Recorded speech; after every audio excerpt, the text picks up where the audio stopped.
Hey sports fans, Neil here at the Fix Yourself channel. Got a Ford Explorer here with 77,000 miles. And it needs new wheel bearings. And not only that, this isn't the first time it's had the wheel bearings replaced. And it's just a real poor design. I don't know if there's any way you can improve it. You just gotta deal with it the way it is and buy the parts when necessary. Now, how can I tell it needs new rear wheel bearings? Because it's very noisy. Perhaps you can hear that on the video. And it even makes the noise when the when you're driving in snow, so you know it's not tire noise. Good news about it is you can go a fairly long time between the, usually, at least it's been my experience, from the first time you hear the noise until you absolutely have to fix it. So the bad news is it's a very difficult job to do for your average home mechanic. You're going to need a press and various bearing removal and installation tools. You know, one thing too, you might be wondering, how do I know if it needs new wheel bearings? How do I know it's not tire noise or some other type of noise? And it's been my experience, wheel bearings tend to make noise inside the car. When you're inside, the windows are shut, you can hear the noise as plain as day. But on the outside of the car, if you're standing on the side of the road and the car's driving by, you can't notice anything at all. At least that's been my experience with bad wheel bearings. You can hear the noise very easily from inside the car, but from outside the car, when someone drives the car by you while you're just standing on the side of the road, you can't notice anything at all. Alright, when I spin this wheel by hand, and you're not going to be able to notice this on video. If you hear any noise, that's all brake noise that you're hearing. But if I listen very closely and feel very carefully, it does seem like it's got a bad wheel bearing. It sounds a little rough and feels a little rough. So I do believe it has a bad wheel bearing. So we'll take this wheel off and go from there. I'll just show you what the bearing looks like. It's a really poor design. It's a shame they couldn't have the bolt-on pillow block type bearing. It's good enough for the front of a 1-ton pickup. It ought to be good enough for the back of a Ford Explorer, but they don't. They have these pressed-in bearings, and they're very light duty, really, for what's expected of them. And well, they're famous for going out too. It's a very common thing to have happen on a Ford Explorer, is to have those rear wheel bearings go out. Now, the first thing you have to do after remove the wheels, you have to remove the the brake caliper, and there's 2 bolts with 10mm heads on them right there and right there. Take them bolts out, and then you'll be able to pull your caliper off your rotor, and then I'm going to hang it up on up out of the way so it doesn't get damaged. Next thing I'll do is remove the rotor. Fortunately, I did a brake job on this fairly recently, within a year or so, and so the rotor came off quite easily. Here's something interesting. I've been watching some videos on how to do this job before I did it, and they said, oh, check your parking brake shoes, make sure they're in decent shape, or they'd point out that the parking brake shoes were in bad shape, or what have you. On this vehicle, the parking brake shoes are non-existent. They're not even there. They're not worn out. It's not that they're bad. They're just not even there. Of course, the vehicle's got an automatic transmission, and no one uses the parking brake on an automatic transmission. So whoever serviced this last when they did the bearing job, I'm going to assume that they just took the parking brake shoes and threw them away. Alright, now that we're that far, next thing we're going to have to do is take off this big nut here in the center, and here is where things might start to get challenging. Alright, when doing something that I expect to be kind of difficult, I like to give myself every advantage I can. So I'm going to clean up the threads on this axle shaft with the wire wheel on this drill.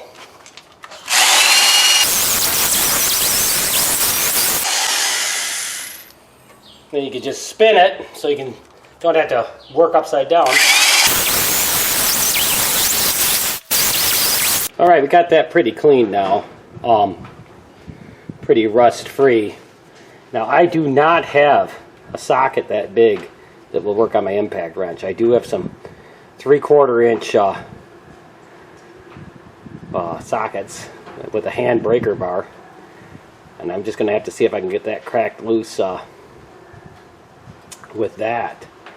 And also I'm going to have to deal with the fact that that hub is going to want to spin because I got both sides off the ground.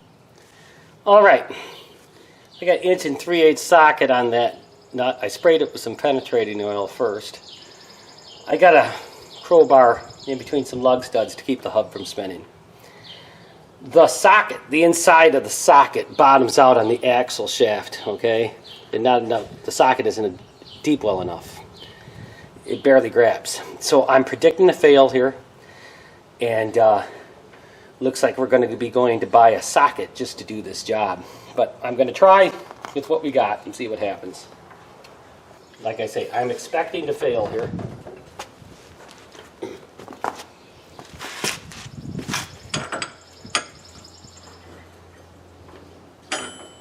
Yep, just as I suspected, the wrench slips off.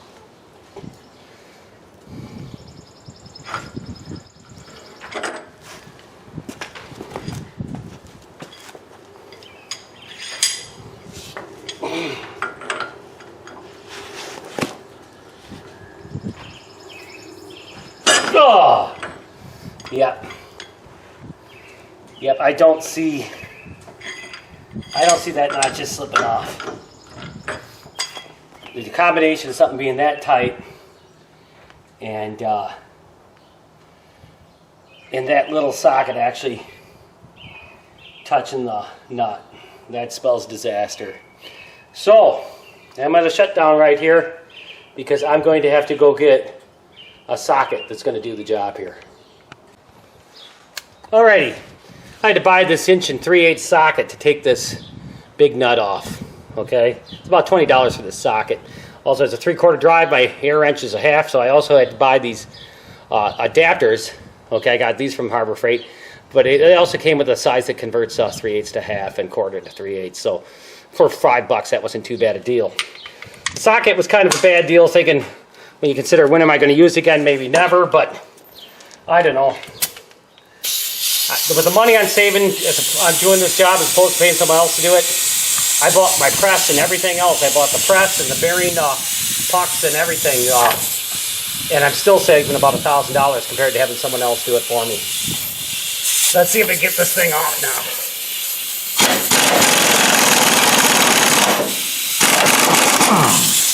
Alright, that came off pretty nice. Next thing we're going to do is take off the caliper. Alright, I'm working on the other side of the vehicle now. I'm just going to point these things out again just because I think maybe the lighting is better on this side of the vehicle. But when we take this apart, you got your big axle nut in the center. Okay, you got that. But you got to take off your brake caliper, and there's a bolt there and a bolt up there. 10mm heads on them, no biggie. Then underneath, the main bolts that really hold this on is one's on the lower ball joint right there, a bolt that goes all the way through with the nut on the back. Okay, I think it's 18mm head on the bolt and 22mm head on the nut. Then you have this arm here that goes from here to the center of the vehicle, right in front of the spare tire. That is, I believe, they're 18mm nuts. I believe it's 18mm.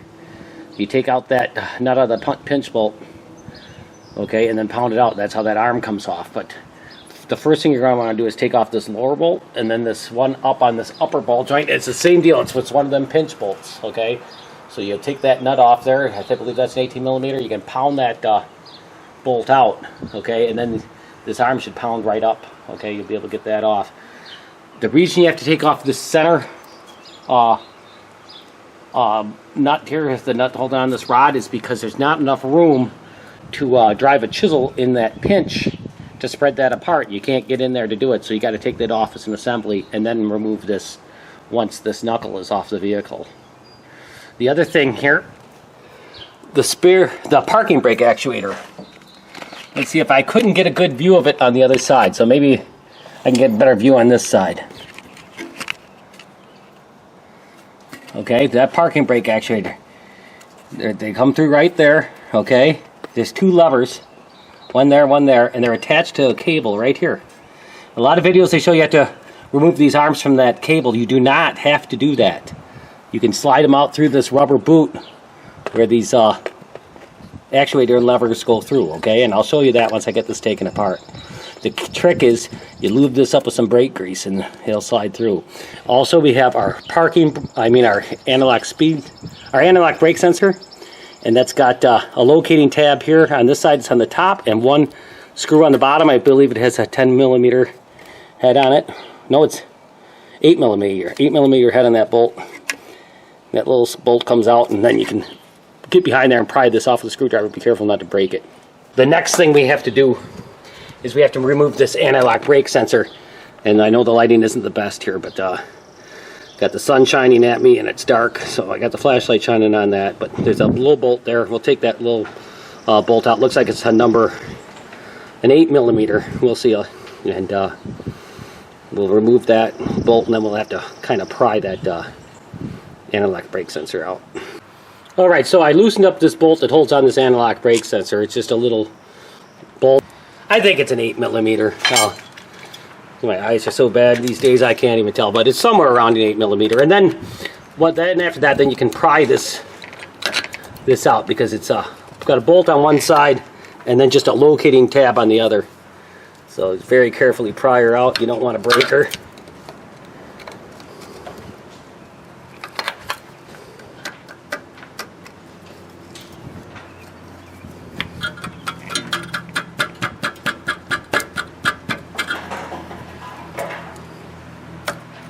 There we go. That's all there is to that, and then that's out.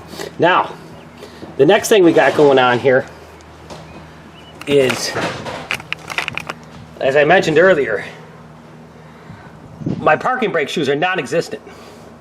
Now, a lot of people, when they do this job, they take off this parking brake cable assembly. And I understand you don't have to do that. You can just push these parking brake actuators out through the back. So let's see what kind of luck I have on that. Okay, so they're located right there. I should be able to tap them out.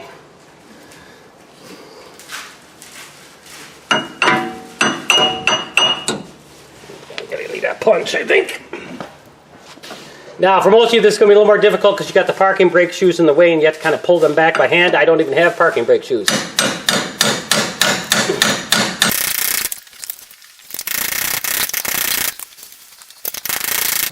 So this is just going to be a matter of beating this, so I'll catch up to you once I have it removed. This is what I wanted to show you in particular. It's right here, these levers. Those normally press against the parking brake.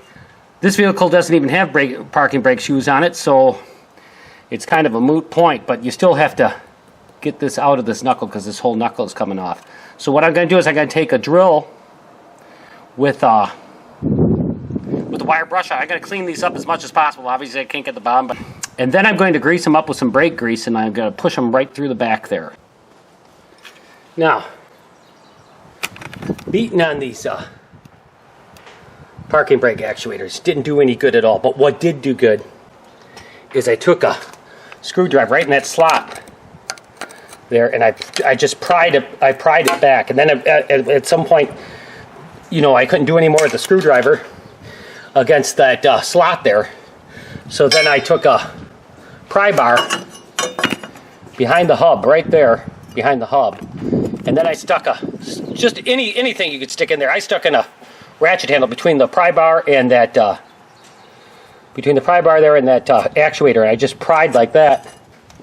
Sometimes it's hard to show these things on video, but you see I put this right there between the pry bar, and then I put the pry bar behind the hub, and then I picked up on the pry bar, and that pushed it out.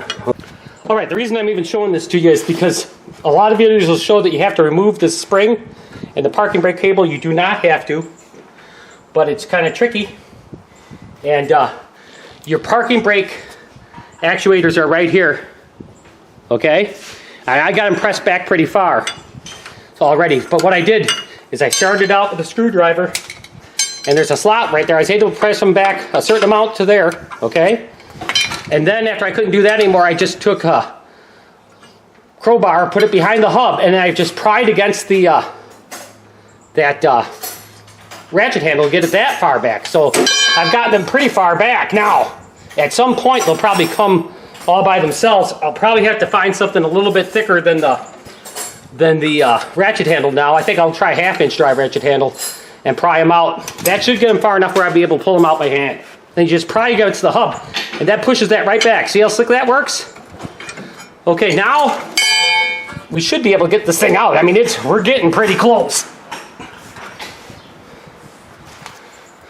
There's rubber on there. It goes through a rubber boot, and that just makes them want to spring back and forth. So beating on it didn't really help. But now that we got them most of the way out,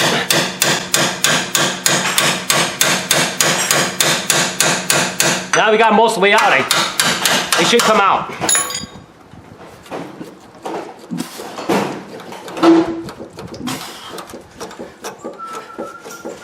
Got my wiggle in it, and there it comes. There's one. There's two. I did not have to remove this parking brake cable, so it made things a little bit easier. So I just thought I'd point that out. You don't have to mess around with undoing that brake cable, that parking brake cable. Okay, now that we got that done, the next thing we're going to do is we're going to remove the bolts that hold on our knuckle here. This one here, it's going to be impossible to get to that pinch jaw. So there's no sense even trying right now. What I did is I took off the nut on the other end of this arm here, and I had to heat it to take it out. So I heated it and then put on my impact wrench, and that buzzed it right off. So then we'll take out we'll take out the pinch bolt that is up on the top there, and then this bolt on the bottom. There's a pinch bolt right here. We're going to take that one out, and then on the bottom there's a bolt that just goes through. Okay, right there. We're going to take that out. Then when we can take this whole assembly off, and we'll be able to get this bolt out right here. All right. Now what I did here is I used a 2-jaw puller to push the axle out of this hub. Now, I'll show that to you on the other side. Now the thing is that, since no two vehicles are the same, what someone experiences making their video might not necessarily be what you experience. So you might run into problems where the guy making the video didn't have the problem, or you might sail through something that really was kicking his ass.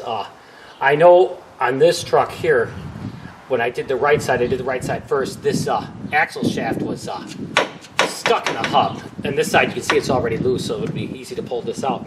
But just to show you, to break that axle free, I just used a 2-jaw puller on the hub, and that pushed the axle. Once it cracked it free, I was able to pull the hub right off. You can't just keep pushing that axle all the way because there's a limit. You have to get this hub loose from its mounting, this whole knuckle, so you can press that axle through. But I just thought I'd mention that.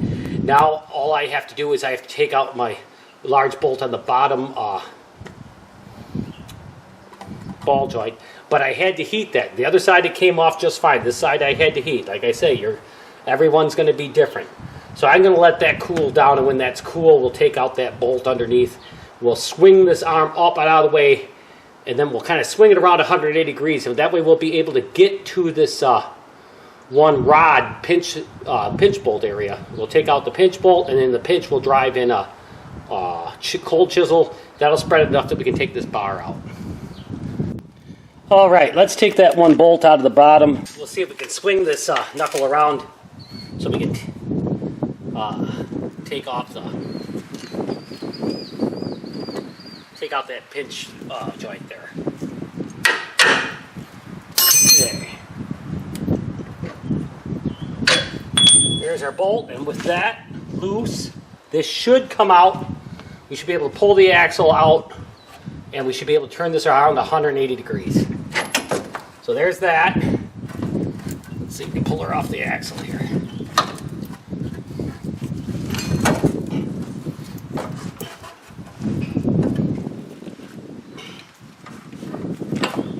Almost got her.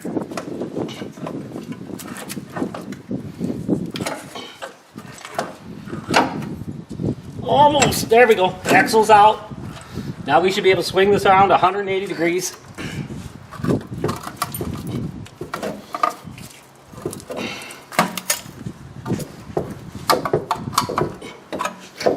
One way or another.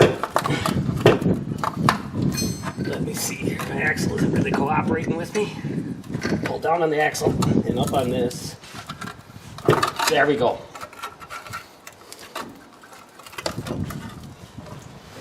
All right. Now you're going to be able to get a good look at this pinch mechanism. A bolt goes through this joint, and it's like someone took a saw and cut it. Okay? And there's a hole that ball joint stud goes through. Okay? And it's like there's a hole drilled in. It's like someone cut through the steel to the hole. And this bolt, there'll be a nut on that, pinches it tight. That's how that works. Now we got the nut off, so it shouldn't be any trick to get this bolt out. And since it's ground down here, I'm not hitting the threads, so we don't have to worry about hitting the threads. We can just drive it out. All right, there's that.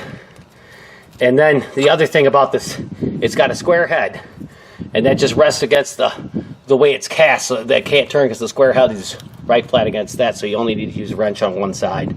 That's how that works. The next thing we're going to do is we're going to drive a cold chisel right in here. That'll spread this out enough that we can take this whole knuckle assembly off. Basically what you have here is you have three main bolts that hold this knuckle on. You got the bolt that goes through here, which is at the very bottom, the bolt that goes through here, which is near the top, actually through here, which is near the top, and the bottom bolt here. Okay, now ideally you could take out this bolt and then remove this while it's in its proper place in the vehicle, but there just isn't room to get a chisel in there. So I removed this up in the center. Of course I had to heat it with a torch, and so I had to take that off up top. All right, so I got my hammer and cold chisel. I'm just going to drive this right into this, it's like a saw curve here, right into that split.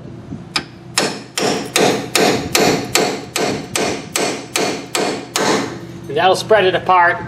You don't want to spread it apart too far. If you went too nuts, you'd break one of this piece, this or this piece of the casting off. But then you should be able to pound her off.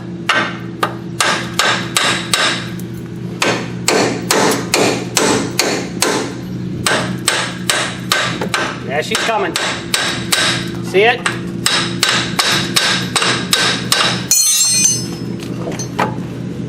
I'd have to spread her a little bit more, but she's coming.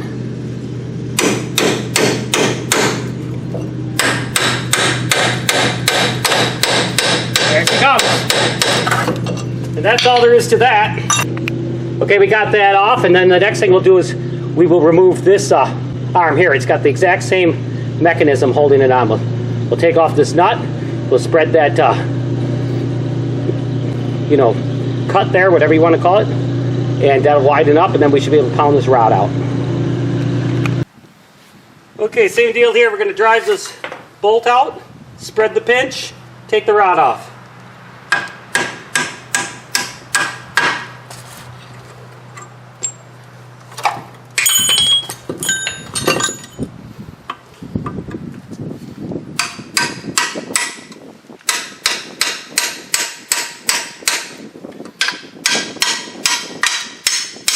And that's how it's done. Next step, we're going to remove the hub and bearing. Okay. Okay, sports fans, I got a rear, I guess they call that the knuckle, on a Ford Explorer, 2005 Ford Explorer. We did press out the shaft with our new 20-ton press, but this outer race of this bearing, there's not really much for it to grip onto. I have various size pucks for pushing these things out, but there's not really any lip there to grab. So what I'm going to do is I'm going to try cutting it out with a Sawzall with a diamond blade on it. And there is a lip here on the inside But I don't think it's going to hurt to have a saw curve cut through that. So I'm going to try and cut this bearing and then see what we got from there. Okay, but we'll just see what happens, right?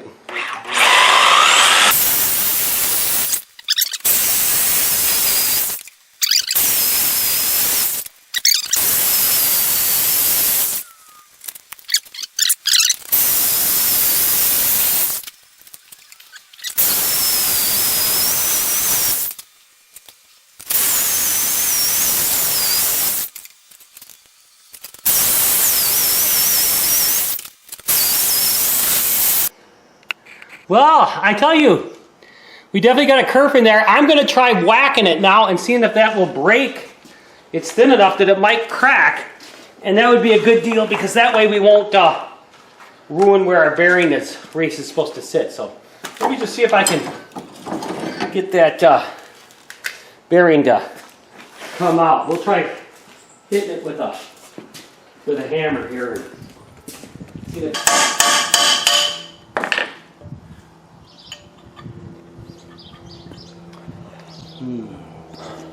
Oh. You got me. All right, sports fans, I got the knuckle removed from the first side and I got the bearings out of it. So thought I'd take some time to talk about what we got going on right now here. First of all, it definitely needed new wheel bearings. I don't know how well you can see that or not. Lighting isn't particularly good here. But if I go outside, well, maybe I'll go out. The glare on the viewfinder gets so bad when I get in the sun you can't even see it. But maybe you can. I can't see it now. Perhaps you can. But that's not a whole heck of a lot of grease on that bearing, and that's why it was making all the noise. The bearing was running pretty darn dry, so definitely had a bad wheel bearing. Now, here's the steel. Now, I bought a whole set of pucks there for pressing out bearings. Theoretically, I'd have the right size no matter what, but with these bearings here, there's nothing to press against because these bearings go into this knuckle like that, okay? And you press them out this direction. Well, there's a lip on this knuckle here, okay? I don't know if you can see it, but there's a lip on that, okay? That lip covers this entire surface of this bearing here. So there's really nothing to press on. You can stick this puck in here, okay, so it would be like this, okay? That's the way it looks, except for it would be pressed all the way flush up here, okay? But you can press this puck inside that bearing. Let it ride right on this tapered part here. But the problem is, that expands it, okay? So, because it's tapered, that's where the roller bearings ride. And that just makes this want to get bigger. So, even with a press, I couldn't press it out. Now, like I said, on this one, I did cut that kerf with the Sawzall just to see how it would work. And I ended up pounding this bearing out of the knuckle using a chisel. I tried the press, and the press didn't work for that. So, you know, even when you think you got out all the tools in the world, sometimes you can't get a job done, and then you have the results of the old school hillbilly way of doing things.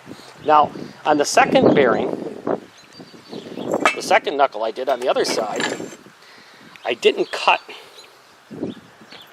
it with the Milwaukee Sawzall. I decided that I was going to, oh, here's what was going on. This snap ring here, let me show you that.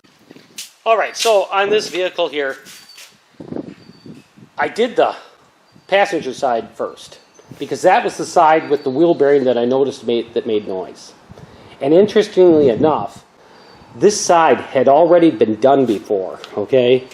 My mom used to own this vehicle before me, and she said she paid $1,500 to have the wheel bearing replaced on that side, okay? And I believe they did it because that had a newer backing plate on it, and it still had the sticker on it, okay? But when I went to do this side here, did the driver's side second,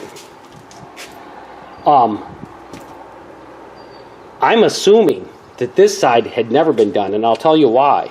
It was much harder to take apart. Okay, every nut and bolt was that much more frozen up. And this snap ring here that held the bearing in, it doesn't really hold the bearing, it's a bearing retain. Those bearings are pressed in so tight I don't believe you need it, but it goes in the knuckle right there after you press the bearing in.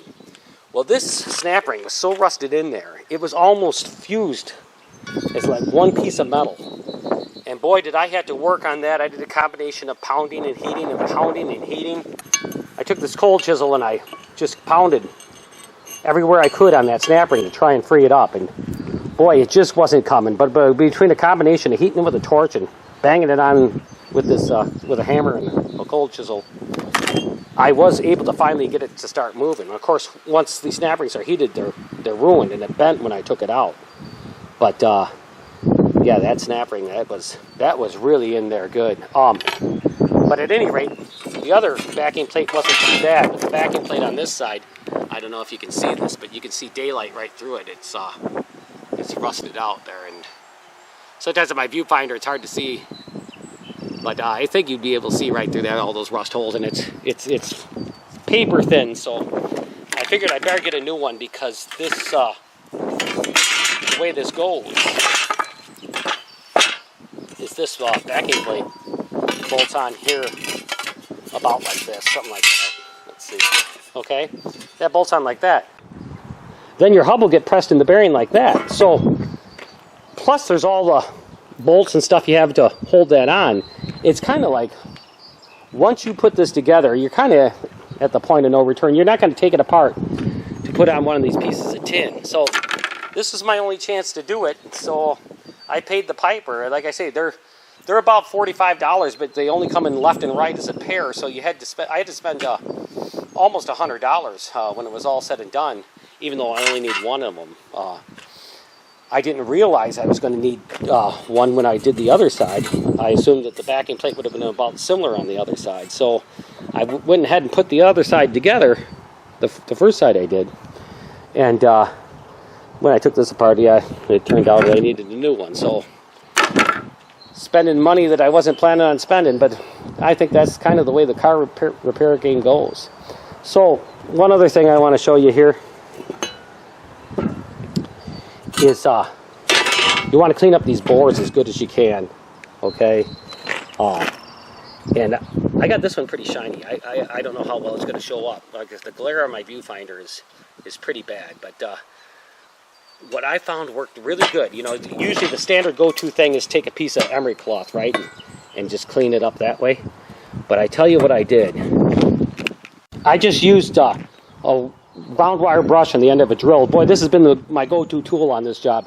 But boy, did that work slick for cleaning out the inside of that board. It got nice and shiny. Didn't remove any unnecessary material. You know, it just shined it up. I think it removed less material than if you were cleaning up with some emery cloth. So that was a darn good deal. And the other thing I've been using it for, and I'll be using it here, is when I put this back together, this ball joint stud, that's got to get cleaned up, and the stud on this arm. And I'll use that wire wheel on the drill for that. And boy, that's made some quick work of things. I'll also clean up this axle shaft too. So that's all I got for right now. When we get back to you here, we'll be assembling this thing.